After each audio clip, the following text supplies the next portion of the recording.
भक्त की अनन्य निष्ठा उसे प्रभु का सामीप्य देती है।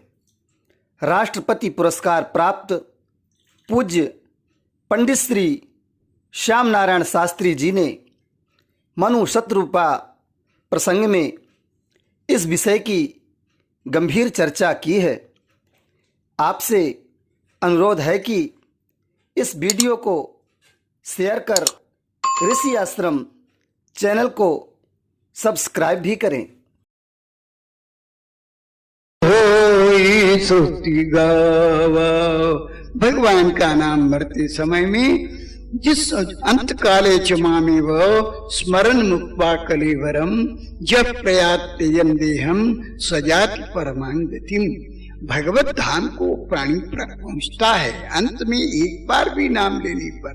लेकिन महाराज दशरथ जी 6 बार नाम लेते हैं मरते समय में। राम राम हा राम कही राम राम कही राम। तनु परिहरि रघुबर बिरहो राव गयो सुरधाम। सुरधाम तक ये गए क्यों कि तुलसी मीर सरा ये मुयो मीत की आस। मणि बिनु फनी जिमि जल बिनु मीना मम जीवन तिमि तुमहि अधीना। इस ब्रह्मांड को देख करके सुन करके भगवान भी आनंद में विभोर हो जाते हैं। धन्य है ऐसा पिता संसार में। पुत्र का प्रेमी कौन होगा जो पुत्र के जीवित रहने पर और पुत्र अपना वियोग हो जाने पर पुत्र से भी प्राण को छोड़ दे और पुत्र के विरह वियोग में पूरा स्वर्ग धाम से बल्कि ये सुर धाम से देवलोक में ही गए वो कि इस आशा से कि राम जी का कभी वनवास तो वापस होना होगा और फिर राज्याभिषेक का अवसर आएगा, मेरी कामना पूरी होगी। जब महाराज दशरथ जी उस समय आते हैं जिस समय में भगवान श्री राम राक्षसों का संहार करके लंकापुरी में भगवती जानकी जी और लक्ष्मण जी के साथ निश्चिंत मुद्रा में खड़े हैं। चारों ओर सभी देवी देवता और शंकर भगवान सभी लोग भगवान की प्रार्थना कर रहे हैं। उस समय में भी दशरथ जी महाराज इस समय उपस्थित होते हैं और उपस्थित होने के साथ में उन्होंने श्री राम के साथ वही पुत्रवत व्यवहार किया। तेहि अवसर दशरथ तहु आए तनय बिलोकी नयन जल छाए।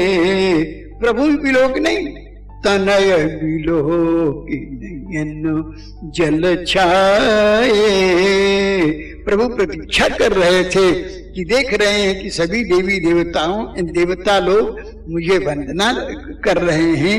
लेकिन मैं सोचा कि पिताजी के मैं वंदना करूंगा, पिताजी मुझे वंदना करेंगे, मुझे परमात्मा समझ करके वंदना करेंगे। पिताजी ने कहा नहीं, मैंने परमात्मा को तो पुत्र रूप में ही मांगा, तुम मेरे पुत्र हो, संसार के तुम बाप हो गए, लेकिन मेरे तो पुत्र ही हो गए हैं। इसलिए दशरथ जी महाराज ने स्वयं प्रणाम नहीं किया।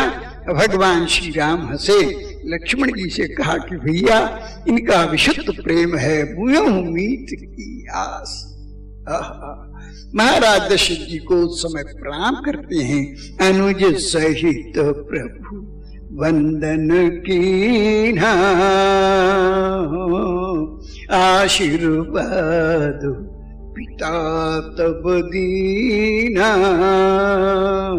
पिताजी ने आशीर्वाद दिया और उसके पश्चात भगवान ने अपना दृढ़ प्रेम दिया और फिर भगवान को प्रणाम करके वह भगवत धाम को जाते हैं।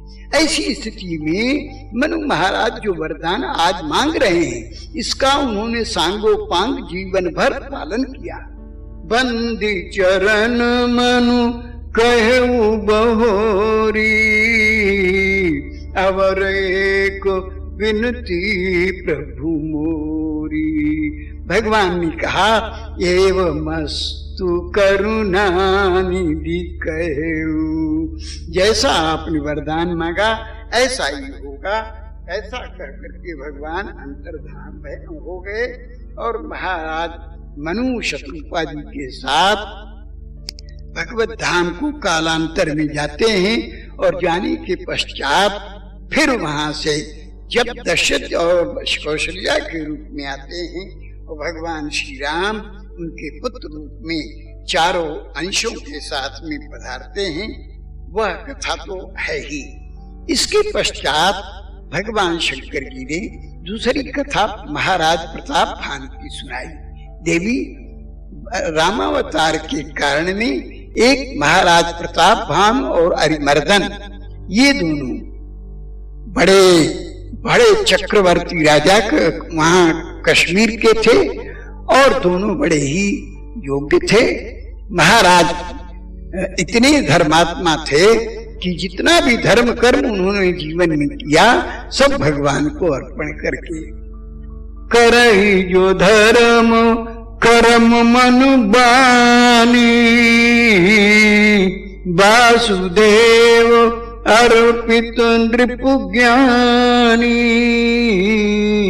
परंतु जब भगवान की माया के वशीभूत होकर के भगवत प्रेरणा से यह शिकार करने के लिए जाते हैं तो शिकार करने में संयोग से एक तपस्वी मिलता है। वो तपस्वी महाराज प्रताप भानु का पूर्व समय का जीता हुआ राजा था, जो शत्रुता साध करके वन में रह रहा था। उसके चक्कर में पड़ गए और चक्कर में पड़ जाने के बाद उसने कहा कि मेरी सृष्टि जब से प्रारंभ हुई तब से मैं हूँ और आज तक मेरा विनाश नहीं हुआ।